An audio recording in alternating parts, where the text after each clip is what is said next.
नमस्कार, good morning Maharashtra. मी सौरभ कोरटकर. तुम्ही बघत आहात TV9 मराठी.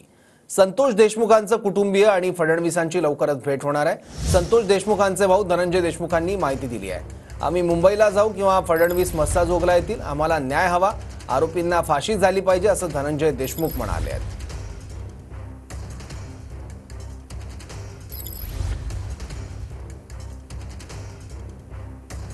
आज परभणीकडे रवाना होत आहे. परभणीमध्ये आज संतोष देशमुख यांच्या कुटुंबियांना न्याय मिळावा या मागणीसाठी भव्य असा आक्रोश मोर्चा जो तो काढण्यात येणार आहे आणि त्यासाठीच आता हे संपूर्ण देशमुख कुटुंबीय जे आहेत आता परभणीकडे निघालेला आहे.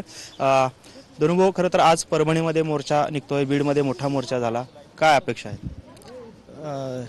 समाज आणि देशमुख कुटुंबीय सगळे सोबत राहून आम्ही न्याय मागतोय आणि आम्हाला न्याय मिळाला पाहिजे आणि भेटणार आहे.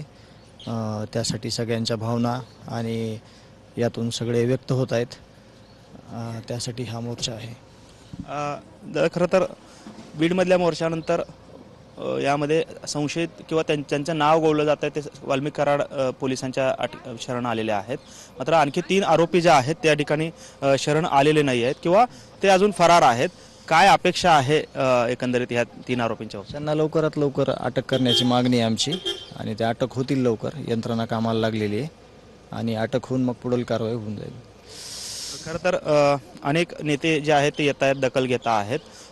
मुख्यमंत्र्यांशी काय संवाद होतोय आपला किंवा काय त्यांच्याबद्दल काय त्यांच्याशी काय चर्चा झालेली आहे का? त्या दिवशीच्या फोन नंतर उद्या किंवा परवा दिवशी त्याची भेट शिष्टमंडळ घेईल किंवा मी घेईल किंवा ते इकडे येतील, असं काहीतरी होईल. अजून काही त्याच्यावर निर्णय नाही झाला, पण होईल.